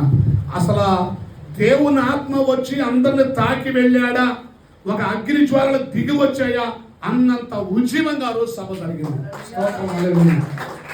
అప్పటి నుంచి ఎక్కువగా ప్రార్థన చేసే స్త్రీలను వెంట పెట్టుకెళ్ళి, పిల్లరా వాళ్ళతో ప్రార్థన చేపిస్తున్నా. అన్ని చోట్ల స్టేజ్ అనకూడదు, మీరు కూర్చున్న చోటే మీరు కళ్ళు మూసి ప్రేయర్లో ఉన్నాడా నేను ప్రసంగం అయ్యేదాకా. ప్రార్థన నాకు చాలా సపోర్ట్ ఇస్తుంది. లైన్గా మీటింగ్కి వెళ్ళి కృంగిపోయి గంటలు ప్రార్థన చేయలేదు. నాకేదో చిన్న 10 నిమిషాలు, పావు గంట, అరగంట మాత్రమే చేసుకునే ప్రార్థన నాకు చాలట్లేదు, తృప్తినివ్వట్లేదు, నాకు విజయానికి అది అందుబాటులో ఉండట్లేదని ఒక ఆలోచన విధానం కలిగి నా ముందు ప్రేయర్లో కూర్చోబెడుతున్నాను. ప్రార్థన ఫలం నేను చూస్తున్నాను. కాబట్టి 4వ పిల్లల సంఘాన్ని గొప్ప ప్రార్థనా పరులుగా మనం తయారు చేసుకోవాలి. ఆ సంఘం నీకు దీవెనకరంగా ఉంటుంది. ఆ సంఘం నీ దర్శనం నెరవేర్పుకి చాలా ఒక నాటిన మొక్కకు నీళ్లు పెడితే ఎట్లా మొక్క పెరుగుతుందో అలాంటి మేలుకు కారణంగా ఉంటుంది సంఘ బిడ్డల ప్రార్థన. 5వదిగా మీ ముందుకు నేను తీసుకొస్తాను. ఇప్పుడు దేవునికి దగ్గరగా ఉంటూ, సన్నిధికి సమీపంగా ఉంటూ, గొప్ప ప్రార్థన యోధులుగుంటూ, ప్రార్థనా యోధులైన సంఘాన్ని కట్టిన తర్వాత నువ్వు గొప్పతనానికి వెళ్ళకూడదు, గర్వించకూడదు, నాకు తిరుగులేదే అనుకోకూడదు. మరి ఏం చేయాలి? 5వదిగా సేవకుడు ఎలా ఉండాలో చూడండి. యెషయా గ్రంథము 52వ అధ్యాయము 13వ వచనాన్ని చదువుకుందాం. యెషయా గ్రంథము 52:13 చదువుతాండి. ఆలకించుడి, నా సేవకుడు వివేకముగా ప్రవర్తించును. చాలు. 5వదికి ఏం చేయాలంటే, సేవకుడు ఎంత గొప్పవాడైనా, ఎంత గొప్ప పరిచర్య పొందినా, ఎంత ఆర్థికంగా బలపడిన వ్యక్తి అయినా, తన పిల్లలు ఎంత గనులైనా, తన సంఘము ఎంత విస్తరించినా, తన దర్శనము ఎంత సంపూర్ణ నెరవేర్పుకు దగ్గరగా ఉన్నా కూడా గర్వించకూడదు. ఎక్కడ గొప్పతనంగా మాట్లాడకూడదు. మీకంటే నేను చాలా గొప్పవాడిని ఎక్కడ మాట్లాడడానికి వీలు లేదు. చాలా మంది వాళ్ళ 2,000 మంది సంఘం కట్టగానే ఒక ఆయన అంటాడు, నేను విన్న విషయాలు చెప్తున్నాను, నా దేవుడు నన్ను ఆశీర్వదించాడు, ఇవాళ నాకు 2,000 మంది పెద్ద సంఘం అయిపోయారు, నాకు చాలా విస్తారంగా ఉంది, నా గిన్నె నిండు పొరిలిపోతుంది, చాలా మంది పాస్టర్లు ఇంకా దరిద్రులుగా మిగిలిపోయారు అన్నాడు. చాలా బాధ వేసింది అమ్మా అంట. ఒకసారి ఇటు చూడండి. ఇంకా అనయ్య నువ్వు కూడా చూడు ఒకసారి. అనయ్య ఒకసారి ఇటు చూడు. ఆయన అన్న మాట, నన్ను దీవించడం నేను గొప్పని, చాలా మంది ఇంకా అయ్యగారులు సరిగ్గా సేవ చేయట్లా దరిద్రంగా ఉన్నారన్నారు. ఆ మాట నాకు ఎక్కడ గుచ్చుకొని తెలుసండి, ఎక్కడ గుచ్చుకున్నా నాకు. అంటే చిన్న సంఘానికి కలిగిన వాడు దరిద్రుడా? అలాగైతే 2,000 మంది సంఘం కలిగిన వ్యక్తి నువ్వు ఎంతమందిని గర్భం ధరించిన ఈ చేతితో బాప్తిసం ఇచ్చిన వాళ్ళు ఇందులో ఉన్నారని లెక్క అడిగితే ఏం జవాబు ఇవ్వగలడు? ఆయా సంఘాల నుంచి వచ్చిన వాళ్ళే కదా.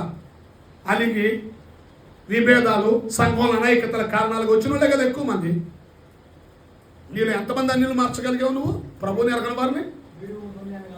ఏ బీడు భూమి దున్ని రక్ష, వెరీ గుడ్. ఏ పంట పండించావు నువ్వు 2,000 మందిలో? తప్పు. నేను అదే చెప్తాను. నేను చెప్పిన 4 మాటలు నీళ్ళు నెరవేరిన సేవకుడు అయితే గర్వించొద్దు, అహంకారం మన మనసు రానియొద్దు. మరేం చేయాలి? నా సేవకుడు ఎలా ఉంటాడో తెలుసా? వివేకముగా ప్రవర్తిస్తాడు. అది సేవకుడు లక్షణం. నువ్వెంత గొప్పవాడు అయినా సరే వివేకముగా ప్రవర్తించు. దేవుని స్తోత్రం కలుగుతా. వినయము కలిగి ఉండు, తగ్గింపు కలిగి ఉండు. నీకంటే చిన్న సేవకుడు కూడా రెస్పెక్ట్ ఇయ్యి. కొత్తగా వచ్చిన సేవకుడిని కూడా ప్రేమించు. నీకు ఆత్మీయంగా పుట్టిన నీ ఆత్మీయ బిడ్డ సేవకుడైతే పౌలు ఎట్లా బర్నబాను ప్రేమించాడో, తిమోతిని ప్రేమించాడో, ఏలియా ఎట్లా ఎలీషాను ప్రేమించాడో, మోషే యెహోషువని ఎలా ప్రేమించి ఘనమైన స్థానాలు ఇచ్చారో అలాంటి నిస్వార్థమైన ప్రేమ కలిగి ఉండు. దేవుడు నిన్ను దీవిస్తాడు. ఖచ్చితంగా నిన్ను దేవుడు గొప్ప పరిచర్యలో వాడుకుంటాడు. అందుకే 5వదిగా సేవకుడు ఎలా ఉండాలంటే వివేకము కలిగిన సేవకుడుగా ఉండాలి, తగ్గింపు కలిగిన సేవకుడుగా ఉండాలి, వినయము కలిగిన సేవకుడుగా ఉండాలి. దేవునికి మహిమ కలిగి ఉందాక. ఇంకో మాట చెప్పి నేను ముగిస్తాను. నేను ముగించాల్సిన టైం కూడా 1 hour వస్తుంది. 6వదిగా మన క్రిస్టియన్ మనం చూద్దాం.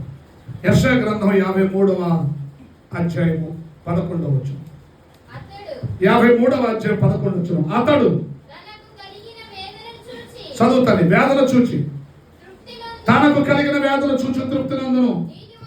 నీతిమంతుడైన నా సేవకుడు జనుల దోషములను భరించి తనకున్న అనుభవ జ్ఞానము చేత అనేకులను నిర్దోషులుగా చేయను. నీతిమంతుడైన నా సేవకుడు. అమ్మ వినా చెప్పండి, నీతిమంతుడైన. 6వదిగా మనం చూసినప్పుడు ఒక సేవకుడు నీతిమంతుడుగా బ్రతకాలి. అవినీతికి సేవకుడులో చోటు ఉండడానికి వీలు లేదు. ఎందుకంటే మనం చేస్తున్న సేవ దేవదూతలకు లేని భాగ్యము కలిగిన సేవ. దూతలు చేయని సేవ ఏదో ఒక వచనం ఉండాలి. ధూళినైనా నాకై అప్పగించినవయ్యా యేసయ్యా. ఏం పదం రాశాడండి బాబన్న గారు, ఎవరో మరి ఆయననా ఏం పదం పెట్టండి. నిజంగా ఆ టైంలో ఆయనకి ఇచ్చిన జ్ఞానం చాలాసార్లు ఈ లైన్ నేను పాడుతున్నాను. దూతలు చేయలేని సేవ నువ్వు చేస్తున్నావు. అవినీతి కనుక నువ్వు చోటించావా జాగ్రత్త, పరిచర్య అంతా చెదిరిపో. నీలో అవినీతి ఉండటానికి వీలు. మీరు నన్ను క్షమిస్తారంటే ఒక మాట చెప్తాను ముందే. క్షమిస్తారుగా? క్షమించేశారుగా నన్ను? రైట్. చెప్పకూడదు కొన్ని, కానీ చెప్పాలి. మరొకరు అలా కాకుండా చెప్పాలి. ఒక సేవకుడికి పరిచర్య విస్తరించింది, ఆర్థిక వ్యవస్థ విస్తారంగా వస్తుంది, దేవుడు చాలా సంపద కూడా ఇచ్చాడు, ఆస్తులు కూడా ఇచ్చాడు. మరి ఏమైందో వడ్డీలు కూడా తిప్పడం మొదలెట్టాడు. తప్పు కదండి? ఎవరి సొమ్ము అండి అది? ఎవరి సొమ్ము అది? దేవుడి సొమ్ము వడ్డీకి తిప్పడానికి ఎవడు నువ్వు? పిచ్చి పిచ్చుకుందా? పిచ్చి నెత్తికెక్కిందా? దైవ భయం లేదా నీకు? అసలు విశ్వాసలే వడ్డీకి ఇవ్వకూడదని చెప్పే మనము 1 లక్ష రూపాయలు ఉన్నాయి, ఏం చేద్దాం? 2 రూపాయలకి ఇస్తే నెలకు 2,000, సంవత్సరానికి 24,000 వచ్చాను లెక్కలు వేసుకుని ఇస్తే. కానీ దానికి తగిన పనిష్మెంట్ కూడా ఉంటుంది. తప్పండి. మీరు ఎవరు లేరు అలాంటి వాళ్ళు. కానీ మీకు తెలిసిన వాళ్ళు ఎవరు ఉంటే వాళ్ళకి ప్రేమతో, బ్రదర్ దేవుడు నాతో వాళ్ళు మాట్లాడాడు, కొంచెం మీరు ప్రార్థన చేయండి. మనలో అలాంటి వాళ్ళు ఎవరు ఉండకూడదు, మంచి సేవ జరగాలని ఊరిని సంభాషణ చేయండి. అది కూడా నువ్వు చేస్తున్నావు అనబాకండి. మళ్ళీ లేనిపోయి విన్నావా? ఎవరు చెప్పారు నీకు? మొత్తం ఇప్పుడు తీగలాదు నాకు, నేను హైకోర్టు దాకా వెళ్తానంటాడు. మామూలు వాళ్ళు కాదు ఈ జనం. వద్దా ఎందుకు మనకొద్దు కానీ, ఎందుకు కానీ ప్రేమతో చెప్పు. జాగ్రత్త. దేవుని సొమ్మును దుర్వినియోగం చేయొద్దు. నువ్వు దేవుడు నీకు ఇచ్చిన ఆశీర్వాదానికి అవినీతిని జత కానియవద్దు. ఎందుకంటే నా సేవకుడు నీతిమంతుడు. చెప్పండి, ఎవరండి? నీతిమంతుడు. 6వదిగా పిల్లరా, నీతి నిజాయితీ కలిగిన సేవకులుగా మనం ఆయన పరిచర్యలో కొనసాగాలి. అవినీతికి తావు ఉండకూడదు. 7వ మాట చెప్తాను. ముగిద్దాం అనుకున్నాగా ఎందుకు చెప్పాలనిపిస్తున్నాను. మీ ఆసక్తిని చూస్తే ఇంకొక మాట చెప్తాను. అపోస్తలుడు పౌలు, ఎందుకంటే ఎన్ని పాత నిబంధన వచ్చినా చెప్పినా క్రొత్త నిబంధన చెప్పకపోతే సంతృప్తి ఉండదు నాకు. కొలస్సీయులకు రాసిన పత్రిక, అపోస్తలుడు పౌలు గారు కొలస్సీయులకు రాసిన పత్రిక 4వ అధ్యాయం 7వ వచనం. 4వ అధ్యాయం 7వ వచనం. ప్రియ సహోదరుడును ప్రభునందు నమ్మకమైన పరిచారకుడును నా తోటి సేవకుడునైన తుకికు నన్ను గూర్చిన సంగతులని మీకు తెలియచేయను. వినండి, ప్రభునందు నమ్మకమైన పరిచారకుడు. నంబర్ 7 సేవకుడు. 7వదిగా నమ్మకమైన వ్యక్తిగా ఉండాలి. దేవునికి ఎలా ఉండాలండి? నమ్మకమైన వ్యక్తిగా ఉండాలి. భర్తకు భార్య నమ్మకం ఉండకపోతే ఎంత ఘోరమైన అలర్జులు జరిగిందో, భర్త భార్యకి నమ్మకం ఉండకపోతే కుటుంబ వ్యవస్థ ఎంత అల్లకొల్లాలం అవుతుందో, పిల్లలు తల్లిదండ్రులకు నమ్మకం ఉండి చదువుకోకపోతే తల్లిదండ్రుల హృదయాలు ఎంత బద్దలైపోతాయో, సేవకులకు సంఘానికి నమ్మకం ఉండకపోతే సేవకులు ఎంత వేదనకి, ఏడుపుకి, కన్నీటికి గురి అవుతారో, ఏడుస్తూ దుఃఖంతో సేవ చేస్తారో. ఒక సేవకుడు, ఒక సేవకురాలు దేవునికి నమ్మకం ఉండకపోతే దేవుణ్ణి అంతకంటే ఎక్కువ బాధ పెట్టిన వారం అవుతాం. 7వదిగా ఒక సేవకుడు నమ్మకమైన వ్యక్తిగా పరిచర్యలో ముందుకి వెళ్ళాలి. అందుకే మళ్ళీ ఒకసారి పాత్ర బంధువులో తీసుకెళ్తాను. ఈ సందర్భంలో నాకు ఒక వచ్చిన జ్ఞాపకం వచ్చి పక్కన పొందుపరుచుకున్నాను, అది మీకు చెప్పాలి పిల్లరా. సంఖ్యాకాండము 12వ అధ్యాయము 6వ వచనం ఆఖరి లైన్ చూడండి. 12 ఇందాక కూడా చదివించా. 12 అధ్యాయం ఆఖరి లైన్ 6వ వచనం ఆఖరి లైన్. నా సేవకుడైన మోషే అట్టివాడు కాడు. ఇప్పుడు 7వ వచనం చదవమ్మా. అతడు నా ఇల్లంతటిలో నమ్మకమైన వాడు. చప్పట్లు కొడదాం ఒక్కసారి, స్తోత్రం అన్నాను. నా సేవకుడైన మోషే నా ఇల్లంతటిలో నమ్మకమైన వాడు. ఎందుకంటే మోషేకి అంత గొప్ప ఆధిక్యత. మోషే గారికి ఎందుకంటే లక్షలాది మంది ప్రజల సంఘ బాధ్యతను దేవుడు అప్పగించాడు. మోషే పిల్లరా ఒక్క బండ నుండి నీళ్లు దేవుడు ఇవ్వాలనుకున్నప్పుడు ఇజ్రాయెల్కి ఆ ఒక్క సందర్భంలో మాట్లాడమన్నప్పుడు ఆ బండను కొట్టిన చిన్న లోపం తప్ప దేవుని విషయంలో దేవుడు అప్పగించిన పనిలో ఎక్కడ కూడా ఆయన ఏ అపనమ్మకత్వాన్ని కలిగిన వాడిగా లేడు. మోషే నా ఇల్లంతటిలో నమ్మకమైన వాడు. 7వదిగా దైవజనులారా, దేవుని సేవకులారా, అమలారా, అయ్యలారా, మనమందరము దేవునికి నమ్మకమైన పనివారిగా ఉండాలి, నమ్మకమైన సేవకులుగా మనం ఉండాలి. విన్నారండి? ఏదైనా పని, ఇంటి పని చేపిస్తున్నాను అనుకోండి, ఇంటి పని చేపిస్తున్నప్పుడు టాపీ పని చేస్తున్నారు. టాపీ మేస్త్రి గారు కుర్రోళ్ళు వచ్చి, ఓనర్ గారు పొద్దు నుంచి సాయంత్రం దాకా అక్కడే కూర్చొని అక్కడికే టీ తెప్పించుకుని, అక్కడే టిఫిన్ తెప్పించుకుని, అక్కడే అన్నం తిని, అన్నం కూడా క్యారేజ్ తెప్పించుకుని అక్కడే ఎదురుకుండా ఉంటాడు. ఎందుకు? ఆడ నమ్మకస్తులు కాదు. అర్థమైందా? ఇంకో టాపీ వేస్తున్నాడు, ఆయన వర్కర్ ఉన్నారు. ఇంకో ఓనర్ గారు ఇల్లు కట్టేస్తున్నాడు. పొద్దున్న వస్తాడు, నాన్న ఈ పని చేయండి అని చెప్తాడు, వెళ్ళిపోతాడు. సాయంత్రం పని అయిన తర్వాత ఫోన్ చేయమంటాడు, ఫోన్ పే కూడా అక్కడ ఉండడు, కనీసం కనపడ్డాడు. ఎందుకు? వీళ్ళు నమ్మకమైన వాళ్ళు. చెప్పండి, వీళ్ళు అసలు ఆడ ముందు ఉండక్కర్లా. ఆ ఫస్ట్ బ్యాచ్ ఉందే, ఓనర్ గారు లేకపోతే టాపీ పట్టుకెళ్ళి 4 సున్నం పత్తులు వేసి 3 రాళ్ళు పెట్టి, ఎరా ఏంట్రా విషయాలు, ఏంటి మనోడు ఇంకో పని వచ్చినాడు కదా, వేస్ట్ కబుర్లు చెప్పి పని సరిగ్గా చేయడు. వాళ్ళ దగ్గర కనిపెట్టుకుని ఉంటాయి. వీళ్ళు ఉన్నారే యజమానికి నమ్మకంగా పని చేస్తారు. యజమాని కనీసం చూస్తాకు కూడా రాడు. అట్లా నేను కూడా చేయించుకున్నాను. పొద్దున్న పని అప్పు చెప్పి వెళ్ళిపోయాడు, సాయంత్రం ఫోన్ పే కొట్టామండి. నమ్మకాన్ని బిడ్డలు చూసుకున్నాను, నమ్మకంగా చేశాను. నా చర్చి, ఇల్లు, పనులు అందరూ అల్లి చెప్పారు. ఎందుకు ఈ మాట చెప్తున్నా అంటే, దేవుడు నీకు అప్పగించే పనిలో నువ్వు నమ్మకంగా లేకపోతే దేవుడు నీ విషయంలో దుఃఖపడతాడు. అందుకే 7వదిగా సేవకులు ఎలా ఉండాలంటే నమ్మకమైన సేవకులుగా ఉండాలి. చివరిగా ఒక మాట చెప్పి నేను ముగిస్తున్నాను. 7 మాటలు అయిపోయినాయి. కానీ ఎందుకు నమ్మకంగా ఉండాలంటే యేసు ప్రభు ఒక మాట ఇలా చెప్తారు. లూకా సువార్త 16వ అధ్యాయం 13వ వచనం. లూకా సువార్త 16వ అధ్యాయం 13వ వచనం.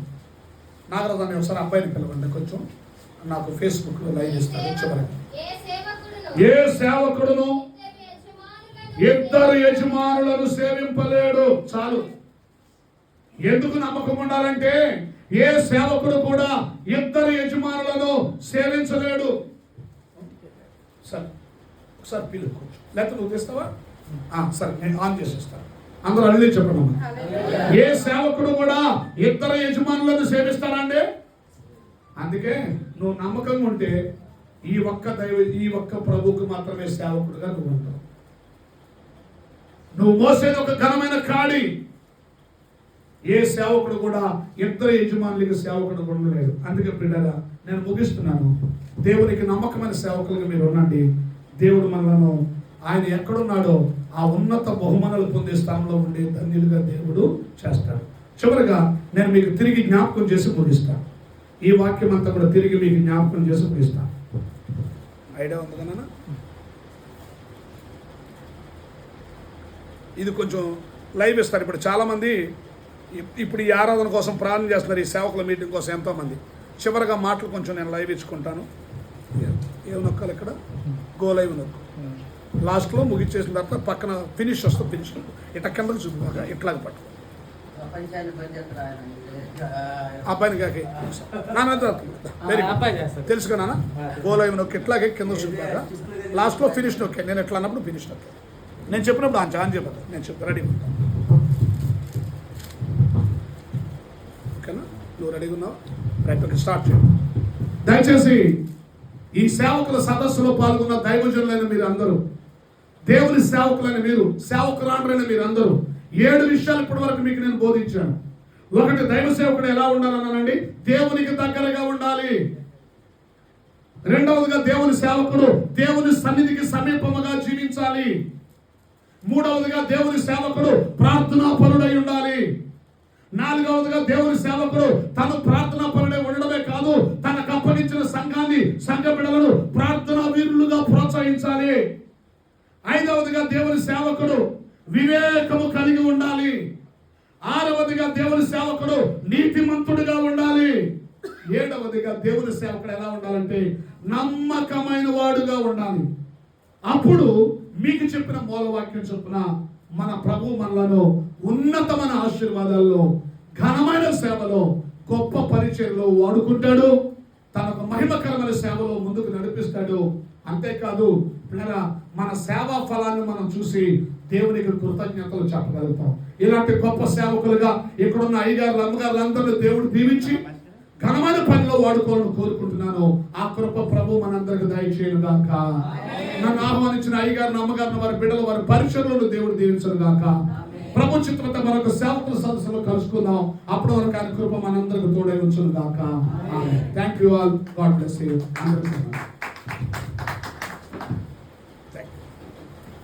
మంచిది. ఒక చిన్న విషయం అండి, దయచేసి థ్యాంక్ యూ లేనండి. నా ప్రయాణం మళ్ళీ ఇప్పుడు నేను హైదరాబాద్ వెళ్ళాలి. ఇంటి నుంచి ఇట్లా పిడుగురాల మీదుగా వెళ్దాం అనుకుంటున్నాను. నా ప్రయాణాల కొరకు దయచేసి అందరూ ప్రార్థన చేయండి.